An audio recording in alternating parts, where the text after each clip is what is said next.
So we'll go ahead with next question. Example 5.12. A bar magnet of mass 120 gram in the form of a rectangular parallelepiped has dimensions length 40 mm, breadth 10 mm and height is 80 mm with the dimensions h vertical. ये important है. H is vertical. This is very important. The magnet performs angular oscillations in the plane of the magnetic field with a period of pi second. If its magnetic moment is 3.4 ampere meter square, determine the influencing magnetic field. तो पहले question समझ लो. हमारे पास एक bar magnet है, उस bar magnet का मास दिया हुआ है. तो गिवन पैरामीटर में क्या क्या है वो भी आइडेंटिफाई करते जाएंगे. Mass of the bar magnet is given to you which is 120 gram. Okay. Then it is in the form of rectangular parallelopiped. अब जिनको रेक्टेंगुलर पैरेललोपिपेड नहीं पता, you have to know this. तो रेक्टेंगुलर पैरेललोपिपेड दिखता कैसे, पहले तो ये पता होना चाहिए. So you have something like this. Okay, good. तो मोर और लेस ऐसा वो दिखता है. This is a rectangular पैरेललोपिपेड. तो ऐसा है. और ये इंपॉर्टेंट क्यों है, why I am drawing diagrams here, क्योंकि रुको बताता हूँ आपको. अभी मोमेंट ऑफ इनर्शिया फाइंड करना पड़ेगा, तब समझेगा कि why it is important. Okay, good. तो this is how it looks like. ये हाइट है, may be this is length, so this is breadth. Good. इन्होंने क्या बोला है, length is 40 mm, length is 40 mm, breadth is 10 mm. मैं mm को convert कर दूंगा. सो mm मतलब 40 into 10 raised to minus 3 मतलब 4 into 10 raised to minus 2 meter. And then breadth is 10 mm. So 10 mm will be basically 10 into 10 raised to minus 3 मतलब 10 raised to minus 2 meter. And then what they have given you is height. Height दिया हुआ है how much, 80. तो height is 80 mm. So 80 mm will be 80 into 10 raised to minus 3 मतलब 8 into 10 raised to minus 2. ऐसा है. Good. With the dimension h vertical. तो हमने h को वर्टिकल ही दिखाया है, तो यहाँ पे डायमेंशंस को करेक्टली आइडेंटिफाई करना जरूरी है. The magnet performs angular oscillation in the plane of magnetic field, in the plane of magnetic field with period of pi seconds. तो टाइम पीरियड आपको दिया हुआ है, टाइम पीरियड आपको दिया हुआ है pi seconds. In the plane of magnetic field का मतलब ये होता है कि हमारे पास magnetic field is like this, going from down to up. It is in the plane of the board and magnet is also in the plane of the board. तो ये magnetic field है, ऐसा magnetic field है. इस magnetic field में बार magnet it is oscillating in the plane of the field. और आगे बोला है कि if the magnetic moment, if you remember magnetic moment को हम नोट करते हैं म्यू से, it is 3.4 ampere meter square. So moment is 3.4 ampere meter square. Determine the influencing magnetic field. Determine the influencing magnetic field मतलब आपको magnetic field की value find करनी है. राइट. तो दिस इज अ क्वेश्चन. इतना data दिया हुआ है, आपको फाइंड करना है मैग्नेटिक फील्ड. आपके पास टाइम पीरियड की वैल्यू है, तो फिर एक्सपेक्टेड ये होता है कि you remember, do you remember what is the formula for a time period of oscillating magnet in an external field. 2 pi under root of, कल ही तो सिखाया था, I by mu b, I upon mu b, where I is moment of inertia. था क्या ऐसा? चलो मान लेते हैं कि तुमको याद नहीं, कोई प्रॉब्लम नहीं है. टॉर्क होता है mu B sine theta, theta small लेने तो म्यू बी थीटा हो गया. लेकिन टॉर्क होता है आई अल्फा, अल्फा आ गया, अल्फा बाय थीटा आ गया, म्यू बी बाय आई. तो टाइम पीरियड तुमको याद होगा, ये होता है 2 pi by under root of alpha by theta. तो T equal to 2 pi under root of alpha by theta is mu B by I, mu B by I. तो I गया ऊपर, तो आई बाय म्यू बी बराबर आ गया. तो formula is correct. Nothing wrong with the formula here. You want to find out B, तो what I will do is square t square equals to 4 pi square I by mu b. So b equals to 4 pi square I upon mu t square. सिर्फ b को यहाँ shift किया, t square को वहाँ shift किया. अब ये question solve करना है तो आपको म्यू पता होना चाहिए, पता है, टी पता होना चाहिए, पता है, आई पता होना चाहिए, नहीं पता है। तो आई पता नहीं है तो अभी आई फाइंड करो। तो इसके लिए ही तो प्रॉब्लम आता है that you should know what is the moment of inertia of a bar magnet rotating. ठीक है, रोटेटिंग होगा तो ही मोमेंट ऑफ इनर्शिया होता है। What is the formula of bar magnet, moment of inertia of a bar magnet? नहीं पता? नहीं पता ना? क्यों नहीं पता? क्योंकि रोटेशनल डायनामिक्स का जब जेई नीट के क्वेश्चंस लिए थे तब उसमें पूरा एक टेबल था, body shape, moment of inertia, radius of gyration. वो तो टेबल देखा ही नहीं हमने। हमने मतलब आपने। What is the moment of inertia, just asking, of a ring, M R square, of a disc. अच्छा बाय द वे, मैंने पूछा नहीं अबाउट विच एक्सिस, तुमने बोल दिया M R square. Moment of inertia of ring about its own axis, passing through center and perpendicular to the plane, is mr square, and that of disk is mr square by 2 about the same axis of rotation. तो similarly इसका जो formula बनता है, as far as I can remember, जहाँ तक मुझे याद आ रहा है, वो होता है m into L square plus B square by 2। This is what you have. इसके लिए इंपॉर्टेंट बन जाता है, जरा asking you with dimension h vertical. ये जो डायमेंशन h है वो वर्टिकल है, वर्टिकल, और मैग्नेटिक फील्ड भी वर्टिकल है। तो जो डायमेंशन मैग्नेटिक फील्ड को पैरेलल हो वो वाला पैरामीटर मोमेंट ऑफ इनर्शिया में नहीं आता है, ऐसा याद रखते हैं। जो dimension h is vertical, magnetic field is also vertical, तो h is parallel to magnetic field, तो वो फॉर्मूला में नहीं आता है, इफ आई रिमेम्बर करेक्टली। क्योंकि गलती नहीं हो, वैसे तो नहीं होगी, पर गलती नहीं हो इसके लिए मैं आपको वेरिफिकेशन के लिए ना, क्योंकि ये सॉल्व एग्जाम्पल है, मैं आपको टेक्स्ट बुक का, डायरेक्टली टेक्स्ट बुक का बता देता हूँ कि what is the formula they have given you. Bye the way, which is this example? 5.12। ठीक है, तो आई विल शो यू, ये आता है formula. Nothing wrong if you want to verify, कोई प्रॉब्लम नहीं है, कर लेना चाहिए, कम से कम एग्जाम में तो याद रहेगा। 5.12, 5.12, it goes here, this is 11, कहाँ गया 5.12? इधर इधर इधर इधर इधर इधर इधर, यू सी बाय 12 है, बाय 12 है, तो L square plus B square by 12। अब मैंने क्या लिखा? 2, आना क्या चाहिए था? 12। अब how do you remember then? ये छोटी गलती तो हो सकती है ना, कहीं पे भी नहीं होनी चाहिए, बताता हूँ क्यों। जानबूझ के करता हूँ मैं ऐसा, बताता हूँ क्यों। Do you remember what is moment of inertia of rod? M L square by, हाँ तो बाय 12, तो ये रॉड जैसा ही है, तो नीचे 2 नहीं आ सकता, क्या आएगा? बाय 12। तो अभी आई एक्सपेक्ट कि तुमको याद रहेगा। So now we can start with the solution. तो पहले मैं आई की वैल्यू डिटरमाइन कर लूँ, I can just determine the value of I. तो I, moment of inertia is mass L square plus B square by 12। What is the value of mass of the rod? मतलब magnet 120 gram. In kilogram it is 0.12. So it is in kilogram it is 0.12 kg. सही है ना? 120 into 10 raised to minus 3 होता है वो, बराबर है वो। तो 0.12 kg. How much is the length? 4 into 10 raised to minus 12. उसका square 16 into 10 raised to minus 4. Minus 4 को मैंने सीधा बाहर लिख दिया क्योंकि वो 20 स्क्वायर में भी आने वाला है। What is b? 10 raised to minus 2, 10 raised to minus 2, उसका स्क्वायर 10 raised to minus 4, वो तो बाहर गया, तो अंदर कौन बचा? 1, 1 डिवाइड बाय 12। वेरी गुड, सही है, don't worry, everything is right here. तो this is 0.12, this is 17 by 12 और इंटू 10 raised to minus 4। एक काम करो, 12 into 17 by 12 into 10 raised to minus 6 कर लो, इसका 2 पॉइंट हटा के 10 raised to minus 6 कर लिया, तो this cancels out. So now you have moment of inertia I as 17 into 10 raised to minus 6 kilogram meter square। भूलना मत, moment of inertia is mass into distance square, तो kilogram meter square। तो तुमको I मिल गया। Now we can solve the question, we can find out what is B। B क्या था? 4 pi square I upon mu t square।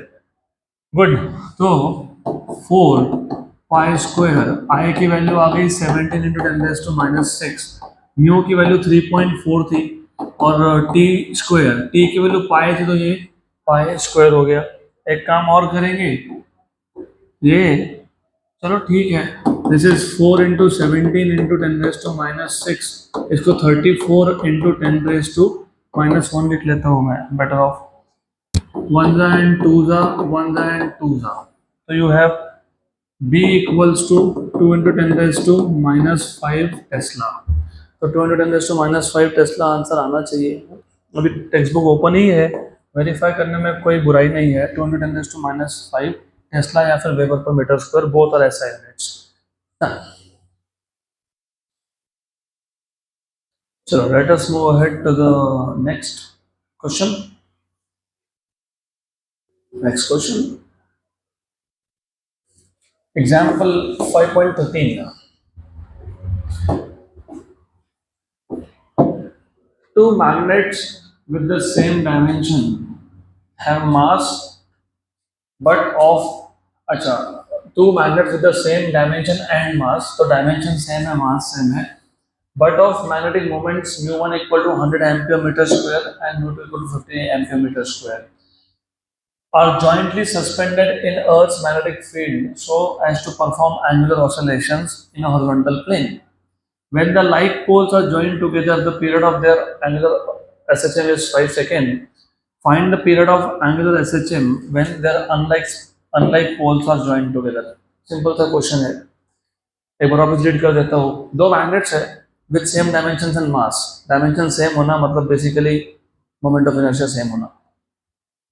क्यों? क्योंकि moment of inertia तुमने बताया, अब भी बताया, इससे पहले के क्वेश्चन में भी बताया, मोमेंट ऑफ इनर्शिया डिपेंड करता है डायमेंशंस पे और मास पे। तो जब बोल दिया कि मास सेम है और डायमेंशन सेम है, मतलब मोमेंट ऑफ इनर्शिया सेम है, राइट? तो moment of inertia is same, लेकिन मैग्नेटिक मोमेंट इज डिफरेंट। तो पहले का magnetic moment is mu1 with 100 value and दूसरे का mu2 with 50 value. They are jointly suspended in Earth's magnetic field so as to perform angular oscillations in horizontal plane। तो they are jointly suspended, joint करके suspend किया उनको। पहले case में there like poles are join together, और जब दोनों magnet के like poles were join together the period was how much? It was 5 second. Find the period of angular SHM if there unlike poles are join together. अच्छा question है, simple है। तो पहले मैं डायग्राम के थ्रू आपको समझा देता हूं कि क्वेश्चन क्या है। You have two magnets, okay, so you have basically two magnets of the same mass and the same dimensions। So you have the two magnets with same mass and same dimensions, ऐसा है, more or less you have more or less something like that, ऐसा है, same dimensions है, same mass है। Okay, just a minute,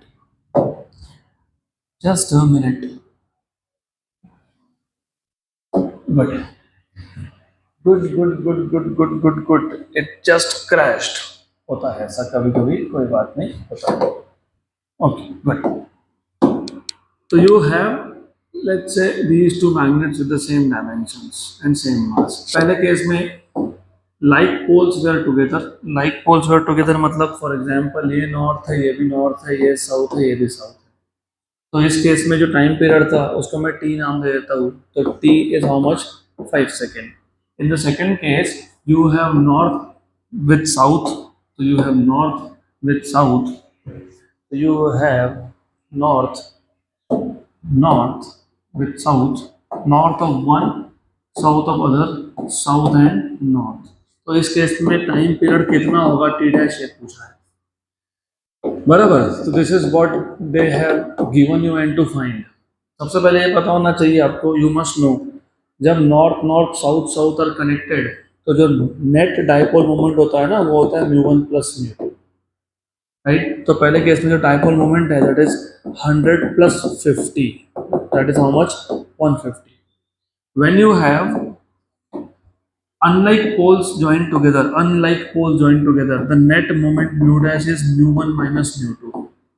मतलब you have mu dash equals to 100 minus 50, that is equals to 50। Of course दोनों के दोनों SI units में है, एम्पियर मीटर स्क्वायर, राइट? तो यही सिर्फ इंफॉर्मेशन है जो तुमको पता नहीं थी। You want to solve this question, तुमको म्यू चाहिए, बोलोगे म्यू क्यों चाहिए? क्या पूछा है आपको? क्या पूछा है? Time period. What is the formula for time period? What is the formula for time period? अभी तो यूज किया था ना, क्या था? 2 pi under root of I by mu B. I same है क्योंकि डायमेंशनल मास सेम है, बी सेम है क्योंकि पहले भी ये अर्थ के मैग्नेटिक फील्ड में ही वाइब्रेट हो रहे थे, अभी भी अर्थ के मैग्नेटिक फील्ड में भी वाइब्रेट हो रहे हैं, तो ये भी सेम है, ये भी सेम है, ये भी कांस्टेंट है। तो इसका मतलब टाइम पीरियड डिपेंड किस पे कर रहा है? फिर it is inversely proportional to root of mu. इसलिए तुमको सिर्फ पता होना चाहिए पहले केस में म्यू कितना, दूसरे केस में म्यू कितना है। Done, this is all you need to know. So once you know, to solve this question is a very simple task, because t dash by t equal to under root of mu by mu dash. Inverse relation है, याद रखना। So t dash equals to under root of mu upon mu dash into t. So t dash equals to, what is mu? Mu is 150, 150, and how much is mu dash? It is 50. How much is t? 5. ठीक, तो 1 and 3 is up. You know what is root of 3? 1.732, तो 1.732 into 5, पता है कैसे करते हो? कुछ नहीं करना, इंटू 10 कर लेना, डिवाइड बाय 2 कर लेना। इंटू 10 करना मतलब डेसिमल एक से शिफ्ट करना। 17.32 उसका हाफ कर लेना। 17 का हाफ कितना होता है? 8.5। 0.32 का हाफ कितना होता है? 0.16। तो 8.5 और 0.16 कितना हो गया? अरे अरे, कैलकुलेटर, हर बार हमको कैलकुलेटर की हेल्प लेनी पड़ रही है, विच इज नॉट गुड। 3 का रूट या क्या? यस, इंटू 5, 8.66, 8.5 और 0.16 इज 8.66, तो 8.66 सेकेंड आंसर आना चाहिए। फिर क्योंकि अभी हमारे पास टेक्स्ट बुक ओपन ही है तो वेरीफाई भी कर लो, 8.66 सेकेंड है ना, आंसर में है। डन। तो let us move to the next question. अभी हमारा जो पेंडिंग में क्वेश्चन था वो था question number 13। Question number 13, yes, simple pendulum. तो next question is practice problem number 13। A simple pendulum performs SHM of period 4 seconds. How much time after crossing the mean position will the displacement of the bob be 1/3 of its amplitude? ये भी simple सा question है। आपको बोला है हमारे पास एक pendulum है and that pendulum performs SHM, it performs SHM of period 4 second, period is 4 second. आपको पूछा है हाउ मच टाइम, तो find out time. How much time after crossing the mean position will the displacement of the bob be 1/3? Displacement of the bob be 1/3 of the amplitude. So displacement of the x should be a by 3. अब आपको मैंने बताया था कि अगर दिया नहीं हो कि पार्टिकल ने या फिर पेंडुलम ने मोशन कहाँ से स्टार्ट किया तो बाय डिफॉल्ट क्या लेते हो? मीन से। तो x equals to a sine omega t. Good, तो फॉर्मूला में हमको ये यूज करना है and it is too simple. x equals to a sin omega t, but x is a by 3 equals to a sin omega t। a और a हो गया cancel, 1 by 3 होता है 0.3333, तो 0.3333 equals to sin omega, omega होता है 2 pi by time period और ये आ गया t। गुड, तो आपको भी सिर्फ ये चेक करना पड़ेगा कि 0.333 ये साइन की वैल्यू कौन से एंगल पे आती है। तो do you have any rough idea at what angle sine is 0.333? एक रफ आइडिया होना चाहिए। साइन 0 इज 0, साइन 0 इज 0 है ना, बराबर। Sine 30 is 1/2 which is 0.5। तो साइन 15, साइन 15 इज अप्रोक्सीमेटली 0.25। मैं अप्रोक्सीमेटली बता रहा हूँ, है देखो ये 15 डिग्री का साइन लेके देख लो, 0.25 अप्रोक्सीमेटली। क्योंकि अगर आपको मैथ्स अच्छे से पता है तो you have a rough idea. 18-19 degree के आसपास 0.33 वैल्यू होती है ना। देखो 0.3 तक आ गए 18 डिग्री पे, तो 19 डिग्री पे देख के देखो, यू हैव 0.32, थोड़ा सा और 20.34 ज़्यादा हो गया 19.5। तो 19.5 पे साइन की वैल्यू 0.33 होती है, 19.5 डिग्री है ये।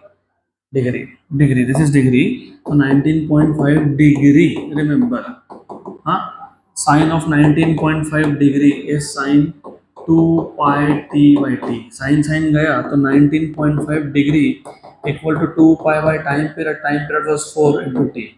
अब ये रेडियन है, ये डिग्री है, नहीं चलता है, या तो उसको डिग्री में कन्वर्ट करो या तो इसको रेडियन में कन्वर्ट करो।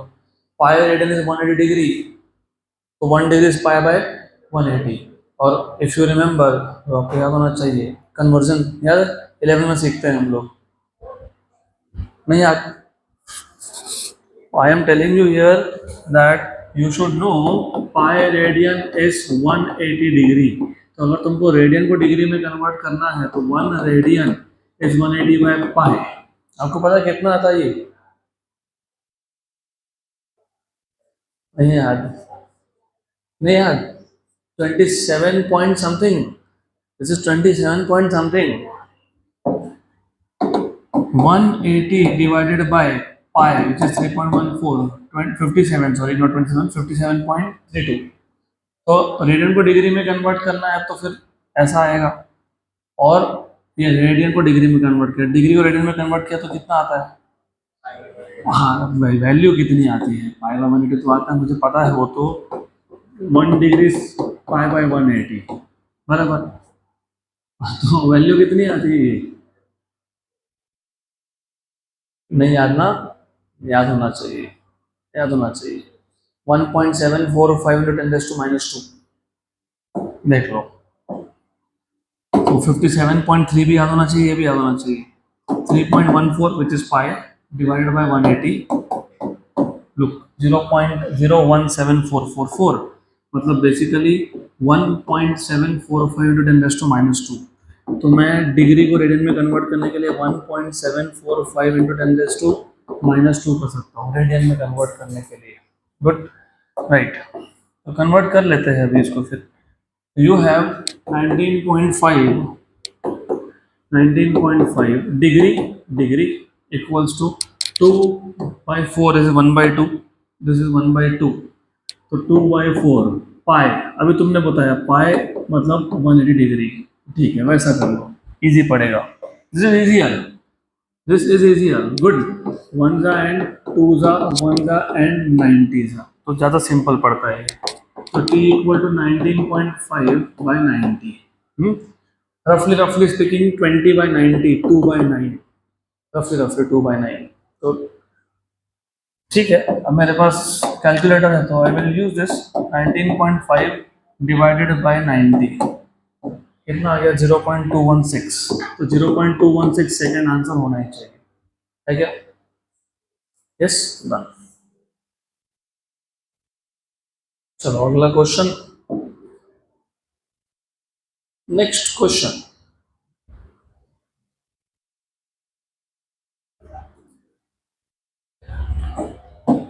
A simple pendulum of length 100 centimeter. Just to check if you remember, a pendulum with length 100 centimeter is second pendulum. Time period is 2 seconds. So a simple pendulum of length 100 centimeter performs as such. Find the restoring force acting on its bob of mass 50 gram when the displacement from the mean position is 3 centimeter. Simple सा question है। तो आपको given parameter में क्या क्या दिया हुआ है, let us check. We are telling you that the length of the pendulum L is 100 centimeter, which in SI unit is 1 meter. Then they are asking you to find restoring force, so you are supposed to find out restoring force F, and mass of the bob is 50 gram, 50 into 10 raised to minus 3, मतलब 5 into 10 raised to minus 2 kilogram. This is the mass of the bob. Okay, then when the displacement is how much? 3 centimeter, 3 centimeter, so 3 into 10 raised to minus 2 meter, और आपको find करना है restoring force. You are suppose to find out restoring force. Do you remember, हमने अब last session, शायद 2 lecture पहले, we have derived the expression for simple pendulum. तो अगर याद होगा, फोर्स हो जाता है, if you remember of course, it is minus mg theta. भूल गए? mg के दो कंपोनेंट करते हो ना, एक होता है mg cos थीटा, एक होता है mg sin theta. mg cos theta को टेंशन बैलेंस कर रहा है और mg sin theta is towards the mean position, तो minus mg sin theta provides necessary restoring force. और फिर हम लोग बोलते हैं एंगल स्मॉल अगर हुआ तो, क्योंकि पेंडुलम का motion S H M for small angle ही होता है, और अगर स्मॉल एंगल हुआ तो साइन थीटा को तुम लिखते हो थीटा। और अगर याद होगा तो ये थीटा ही होता है x by L. If you remember we have derived this m g x by L, भूल गए? फिर हम लोगों ने f को एम ए भी लिखा था, एम ए, फिर एम एम कैंसिल भी किया था, फिर a by x equals to minus g by L भी लिया था। यहीं से तो टाइम पीरियड का इक्वेशन डिराइव होता है। चलो ठीक है, अब आपको याद नहीं तो अभी याद करो, you have to remember. Good, we can not keep on going back to theory and again, तो नहीं हो सकता ना वो। तो अभी से वैल्यू सब्स्टिट्यूट करो आप, डन। तो f equals to minus M, M कितना है 2 into ten raise to minus 2, G की वैल्यू कितनी है 9.8, x की वैल्यू कितनी है 3 into ten raise to minus 2, 3 into ten raise to minus 2, okay, into ten raise to minus 2। And how much is the length is 1 metre, good for us, calculation simple हो गया हमारा। तो f equals to 10 raise to minus 2 minus 4, और 3 into 2 is 6, 9.8 into 6, कुछ नहीं करना, 10 into 6 करना। कितना करोगे 10 इंटू 6, 10 इंटू 6, तुमको करना था 9.8 इंटू 6, तुमने कर लिया 10 इंटू 6, मतलब तुमने 0.2 को 6 बार एक्स्ट्रा काउंट किया, तो 1.2 माइनस कर दो, कितना 58.8, कितना 58.8 into 10 raise to minus 4 newton, है ना, बराबर, सही है। तो 1.48 दिया है। हाँ, मास की वैल्यू 5 है, 5 इंटू 10 रेज़ टू माइनस 2 है। फिर तो हमारा काम आसान हो गया, ओके। तो फार्म इजी है ना ये, this is basically 15 into 9.8, 15 into 9.8, 5 3 15 into 9.8, what is 15 10 का 150, तुमको 9.8 करना था तो कितना आएगा?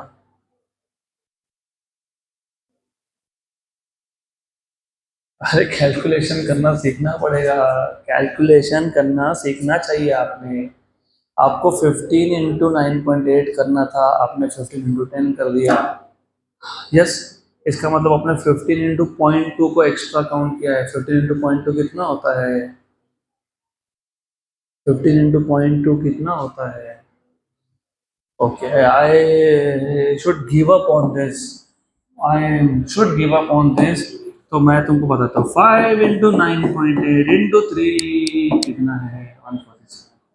मैं भी तो वही बोल रहा था ना, 15 इंटू 0.2 कितना होता है, तो 3, तो 150 में से 3 माइनस कर लेते तुम, तो कितना हो गया 147 इंटू 10 रेज़ टू कितना हो गया -4, कितना हो गया -4, कितना हो गया -4, तो -4 का -2 इसको दे दिया, तो कितना हो गया 1.47 इंटू 10 रेज़ टू -2, तो वो भी आंसर तो वही है ना, गुड।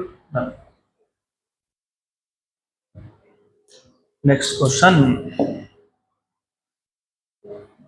तुमको मैं एक बार वापस ट्राई करता हूँ बताने का। मैंने क्या किया, 5 इंटू 3 कर लिया, कितना हो गया 15 हो गया, 15 को 10 से मल्टीप्लाई कर लिया, कितना हो गया 150। लेकिन मुझे 15 को 10 से मल्टीप्लाई करना था, क्या 9.8 से करना था, मतलब मैंने 15 को 0.2 टाइम्स ज़्यादा काउंट किया है।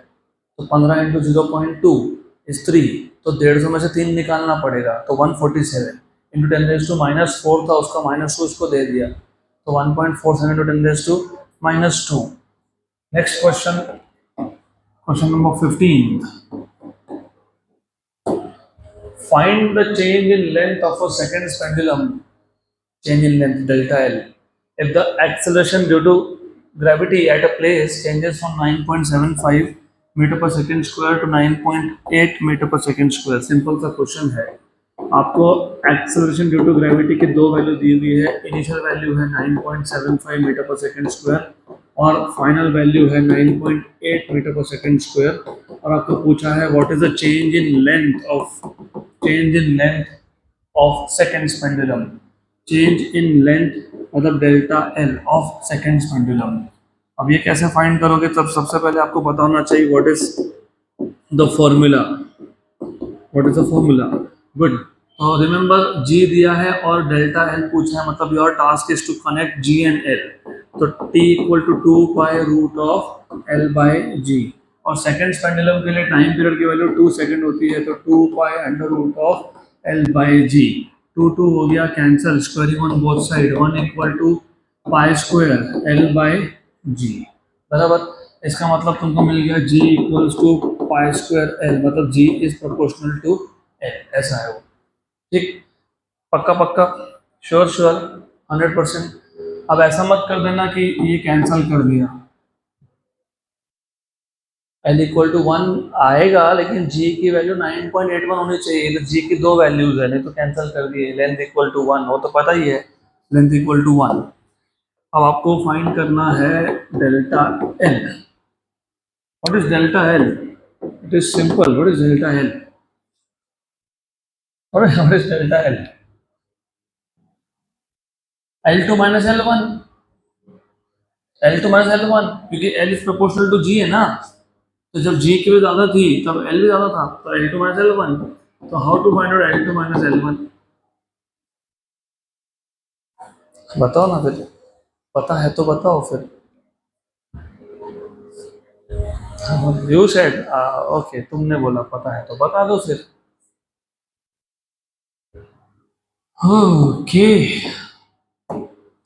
L equals to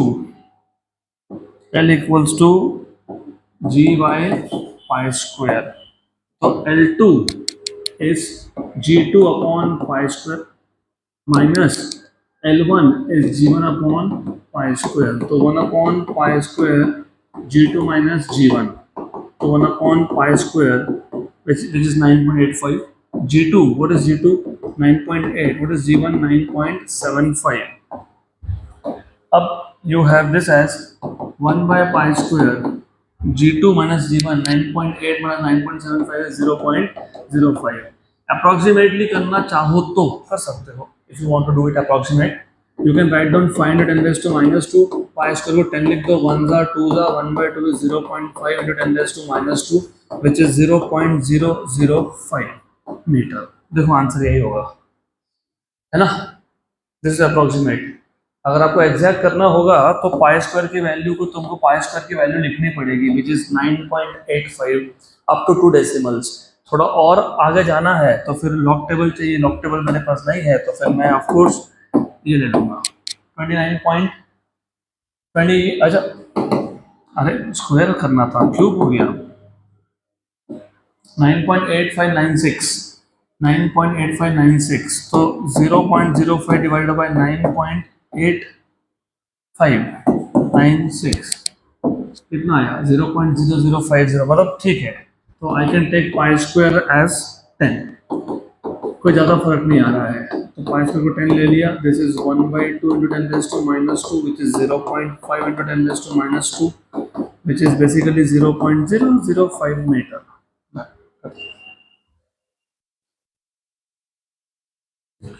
next question,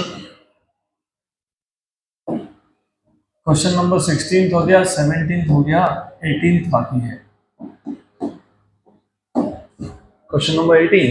The period of oscillation of a body of mass m1, the period of oscillation of a body of mass m1 suspended from a light spring is t. When a body of mass m2 is tied to the first body and the system is made to oscillate, the time period is 2t.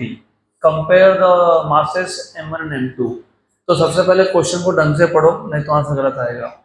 हमारे पास जब सिर्फ मास m1 suspended था spring से तब time period t था। अब हमने और एक बॉडी जिसका मास m2 है, इसको जो पहले से बॉडी था मतलब m1 उसके नीचे लगा दिया। So when a body of mass m2 is tied to the first body, the total mass becomes m1 plus m2। ऐसा नहीं कि m1 निकाल के m2 लगा दिया, तुमने m1 के नीचे ही m2 लगा दिया। अब the system is made to oscillate and the time period is 2t। Compare मतलब रेशो फाइंड करो m1 और m2 का।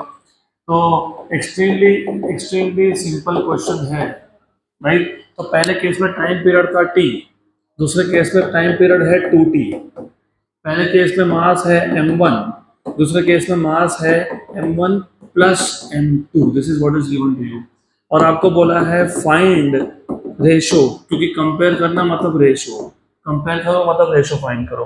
तो जिनको क्वेश्चन नहीं समझ में आया मैं आपको डायग्रामेटिकली समझा देता हूँ, वैसे डायग्राम की जरूरत नहीं है यहाँ पे, you don't need a diagram here, but if you don't understand I just draw diagram. तो ऐसा है, what you have is in the first case you had a spring and you had a mass attached to this spring, some mass m1, some mass m1 was attached to the spring, spring is same, spring is same तो force constant k की value same आएगी। अब तुमने क्या किया, अब तुमने दूसरे केस में ना इसके नीचे सिर्फ और एक मास लगा दिया, some mass m2, may be m2 is greater than m1, may be, वो सॉल्व करने के बाद समझेगा, अभी फिलहाल तो ऐसा ले लो, ये हो गया m2, this is what you have, right.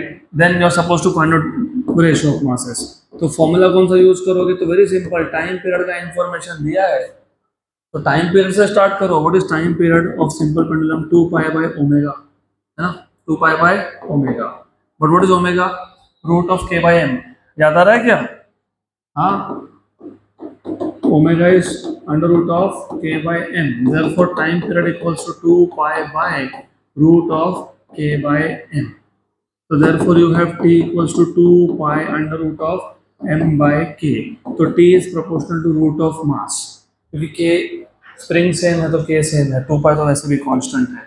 तो solution is also simple, what you can do is, आप सिर्फ इसको t डैश अपॉन t लिख दो, equal to t is proportional to m, तो t dash by t is basically m dash by m, तो t dash की value 2t थी by t, m dash की वैल्यू m1 प्लस m2 थी, और ये था पहले केस में m1, m dash है ना m1 प्लस m2, यस, और m कितना है m1 है, t कैंसिल हो गया और स्क्वायर कर लिया तो 2 का स्क्वायर कितना हो गया 4 equals to m1 plus m2 by m1, square root और स्क्वायर कैंसिल हो गए, तो therefore you have 4m1 equals to m1 plus m2, 4 में से एक m1 गया तो 3m1, तो you have 3m1 equal to m2, तो you have m1 by m2 equals to 1 by 3, तो ratio should be 1 by 3, 1 by 3 is the answer, done। अगला question, तो क्वेश्चन नंबर 19 हमने सॉल्व किया था, क्वेश्चन नंबर 20 बाकी है। Two parallel SHMs represented by x1 equals to 5 sine 4 pi t plus pi by 3 centimeter and x2 equal to 3 sine 4 pi t plus pi by 4 centimeter are superimposed on a particle। Superimposed मतलब composition of two SHM, superpose, और superpose कर सकते हैं क्योंकि इसका omega और इसका omega same है, और you remember you can combine the two SHM if and only if they have same omega, मतलब they have same period, yes, तो कर सकते हो। Determine the amplitude and epoch of the resultant SHM, तो basically आपको given parameter में दिया हुआ है दो इक्वेशंस, एक है x1 equal to 5 sin 4 pi t plus pi by 3, तो इसको तुमको कंपेयर करना पड़ेगा x1 equals to a1 sin omega t plus 5 से, तो you have a1 equal to 5 centimeter, क्योंकि this was in centimeter, you have the initial phase of the first particle as pi by 3, and then x2 equals to, it is 3 sine of 4 pi t plus pi by 4, pi by 4 है ना, pi by 4 है, ये भी centimetre में ही है, centimetre में है, तो you have to compare this with a2 sine omega t plus phi 2, so you have a2 equals to 3 centimeter and you have phi 2 equals to pi by 4, but they are superimposed, superpose करना मतलब combine करना, दो motion को combine कर दिया और आपको पूछा है determine the amplitude and epoch of the resultant SHM, determine the amplitude मतलब r और epoch मतलब resultant phase, तो epoch का मतलब होता है resultant phase, ओके, तो this is phase, and if you remember हमने फेज के लिए भी इक्वेशन डिराइव किया था, if you remember composition of two SHMs में, पहले तो r का फॉर्मूला याद होना चाहिए, and I hope you remember, it is a1 square plus a2 square plus 2 cos of a1 a2 of course 2 a1 a2 cos of phi 1 minus phi 2, where phi 1 minus phi 2 is the phase difference between the two particles. तो ऐसा है, this is what you have. Okay good, तो ऐसा आना चाहिए हो. फिर ये तो चलो तुमको याद था. What is the formula for resultant इक्वो, वो नहीं याद है, वो नहीं याद है. Delta equals to tan inverse of a1 sin phi 1 plus a2 sin phi 2 upon a1 cos phi 1 plus a2 cos phi 2. This is what is the resultant phase. तो पहले फॉर्मूला याद होना चाहिए. And then you move to the solution. So you have r equal to under root of a1 square plus a2 square plus 2 a1 a2 cos of pi by 3. ठीक है, cos of phi 1 is pi by 3 minus phi 2. Good. So what is a1? How much is a1? 5? Yes. 5 square plus 3 square plus 2 into 5 into 3 into cos of pi by 3 minus pi by 4. How much is pi by 3? 60. Minus pi by 4 is 45. 60 minus 45 is 15. वहाँ अटक जाते हैं क्योंकि cos of 15 तो पता नहीं, फिर वो प्रॉब्लम आता है. What is this? Is 25, this is 9, this is 30 basically. 2 into 5 is 10, into 3 is 30. This is cos of 4 pi minus 3 pi, that is pi by 12. Pi by 12 होता है 15. 180 by 12. Pi is 180 degree by 12, that is 15.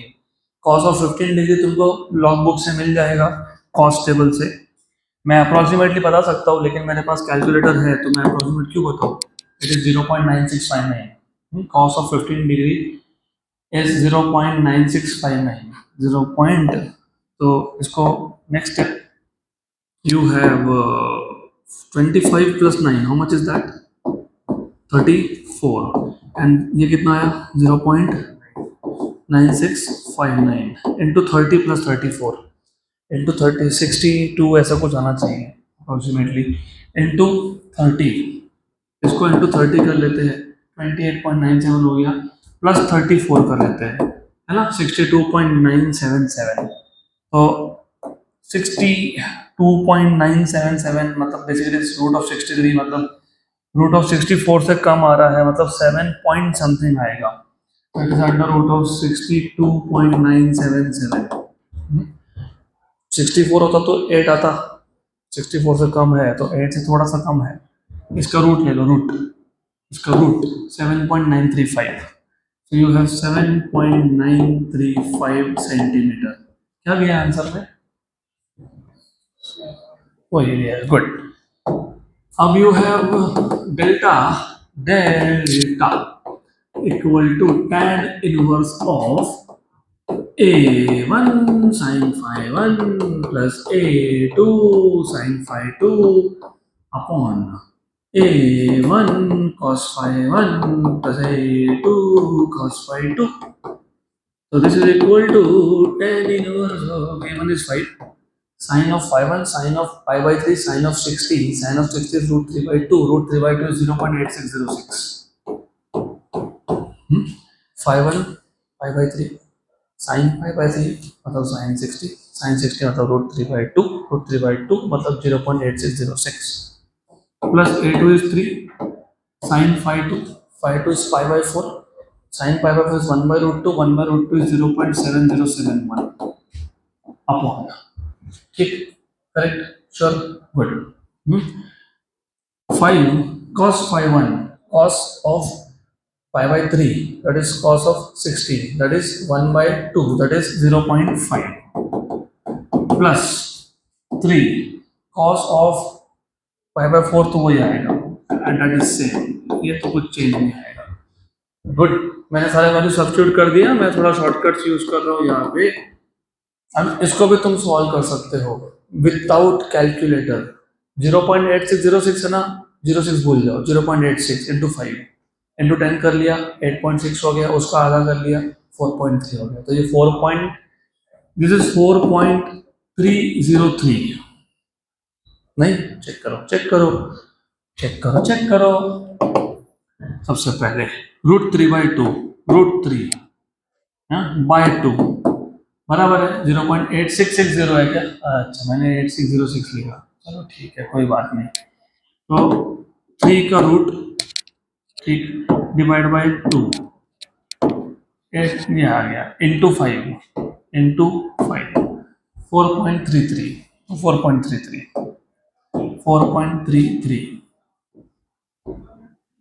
8660 आता है, ठीक है, my mistake.